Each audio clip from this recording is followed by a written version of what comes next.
봄이 되면 여름을 대비해 체중 감량하시는 분이 많으시죠? 피부도 마찬가지인데요. 여름엔 휴가도 가야 되고 외부 활동도 많아지는 만큼 지금 같은 초여름 혹은 봄이면 피부 관리에 신경 쓰는 분들이 부쩍 늘어나곤 합니다. 그런데 이 피부 시술에도 황금기라는 것이 따로 존재한다는 사실 알고 계셨나요? 오늘은 여름을 앞두고 시술 받으면 손해인 시술과 반대로 여름을 앞두고 하기 좋은 시술에 대해 이야기해 볼게요. 첫 번째는 깎아내는 레이저 CO2 어뷸 레이저, 두 번째는 피코토닝, 세 번째는 실펌 X 레이저에 대해 소개해 드리도록 하겠습니다. 안녕하세요. 피부를 연구하고 피부에 감동하는 김동아 피부과 의사입니다. 무더운 여름이 다가오고 있습니다. 생각만 해도 기분 좋은 여름 휴가를 앞두고 여러분들은 어떤 것을 하시나요? 많은 분들이 휴가지에서 입을 옷도 새로 사고 신발도 새로 사곤 하죠. 그리고 또 한 가지 빼놓을 수 없는 것이 있습니다. 바로 피부 관리입니다. 사진에 조금 더 예쁜 피부로 나오기 위해서, 그리고 추운 겨울 동안 관리하지 못했던 피부를 관리하기 위해 피부과를 찾는 분들이 많은데요. 여름을 앞두고 받으면 오히려 손해인 시술이 있다는 사실 알고 계셨나요? 지금부터 설명해 드릴게요. CO2 혹은 어뷸 레이저라고 들어보신 적 있으신가요? 전백이나 검버섯 제거 시술을 받아본 경험이 있은 분들은 한 번씩 들여보셨을 텐데요. 그때를 생각해보면 어떠신가요? 시술 후에 듀오돔도 덕지덕지 붙여야 했고 일정 시기가 지나면 딱지가 생기기도 했죠. 물과의 접촉을 피해야 해서 세수를 하거나 샤워를 할 때도 상당히 불편하셨을 겁니다. 그렇기 때문에 이렇게 딱지가 생기는 색소 시술은 여름 혹은 여름을 앞둔 시기에는 피해 주시는 것이 좋습니다. 여름이 가까워지는 시기에는 자외선이 굉장히 세고 우리의 외부 활동이 많아지기 마련입니다. 그리고 강렬한 자외선에 노출되면서 피부에 색소가 발생되기도 하죠. 그런데 이럴 때 딱지가 생기는 CO2 탄산 레이저 같은 시술을 받게 되면 어떨까요? 점이나 주근깨, 검버섯 같은 색소 질환이 재발할 확률은 굉장히 높아지고 피부에도 큰 자극이 될 수 있습니다. 이렇게 생각하실 수 있어요. 아니 원장님, 어차피 듀오돔을 붙이니까 괜찮은 거 아닌가요? 하지만 듀오돔은 상처의 회복을 도와줄 뿐 자외선을 다 차단해 주지는 않습니다. 또한 선크림을 바르는 것이나 땀이 나는 것도 시술 부위에 자극을 주기 때문에 자외선이 강렬한 시기에는 딱지가 생기는 시술 자체를 받지 않으시는 걸 추천드립니다. 반대로 색소 시술이라 하더라도 딱지가 생기지 않는 시술은 얼마든지 자유롭게 받으실 수 있습니다. 대표적으로 피코토닝을 예로 들어볼 수 있죠.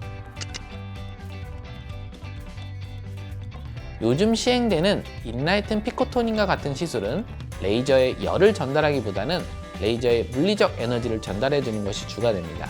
이 물리적 에너지가 진피층 깊숙한 곳까지 투과해서 피부 전체 재생에 도움을 주는데요. 자외선에 약하다거나 물을 피해야 하는 등 주의사항이 발생하지 않기 때문에 여름이 다가오는 시기뿐만 아니라 한여름에 시술 받으셔도 무방한 시술입니다. 또한 인라이튼 피코토닝은 피부톤과 함께 잔주름, 모공 치료에도 도움이 돼 피부결과 피부톤 모두를 한 번에 관리할 수 있습니다. 특히 레이저 시술 이후에 진정 관리가 기본으로 들어가기 때문에 피부에 유익한 환경을 만들어줄 수 있고, 그렇게 관리된 피부에 선크림을 잘 바르는 것만으로 간단히 여름철 피부톤 관리가 완성될 수 있습니다. 특히 여름철에는 공기 중의 습도가 높아지는데요.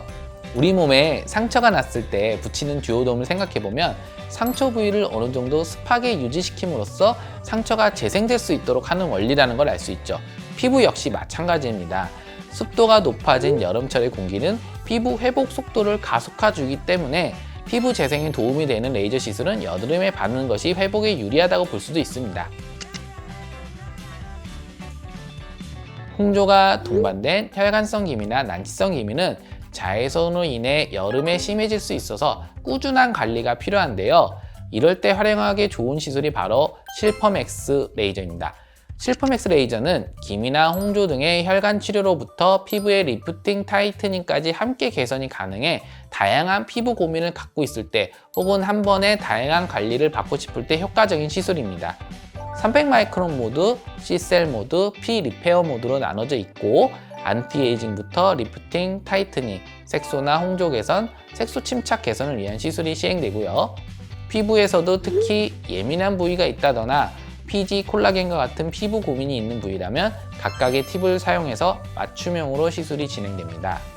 특히 환절기에는 몸속의 수분이 빠르게 감소하면서 피부의 탄력이나 재생력도 저하되기 마련인데요. 이럴 때 심퍼맥스 시술을 하게 되면 피부 탄력이 저하되며 늘어진 모공이라든지 칙칙해진 피부톤, 거칠어진 피부결 등을 한 번에 정리할 수 있다는 장점이 있습니다.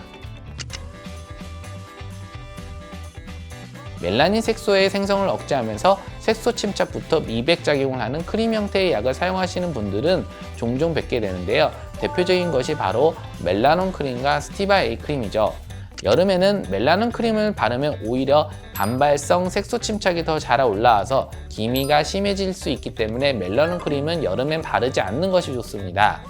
다만 모공의 크기가 크거나 피부가 두껍다면 스티바 A 크림은 소량 사용하는 것이 도움이 될 수 있습니다. 여름에는 땀과 피지 분비가 많아지다 보니 스티바 A 크림으로 인한 피부 자극도 덜해서 멜라논 크림보다는 스티바 A 크림 사용을 추천드립니다. 레이저 시술을 받을 땐 나의 피부 고민이나 피부 타입, 색소의 유형에 따라 맞춤형으로 여러 가지 모드를 사용해서 시술이 이루어져야 합니다. 그리고 앞서 말씀드린 것처럼 딱지가 생기는 시술은 지금같이 자외선이 강해지는 시기에는 받으시면 오히려 손해이기 때문에 꼭 피해 주시고요. 가급적이면 날씨가 조금 더 선선한 뒤에 받으시는 것을 추천드립니다. 오늘은 여름철에 받으면 손해인 시술부터 여름철에 받기 좋은 시술까지 알아보았는데요. 어떤 고민이든 정확한 진단과 치료를 위해서는 피부과 전문의와의 상담이 중요하다는 사실 모두 아실 거라 생각합니다.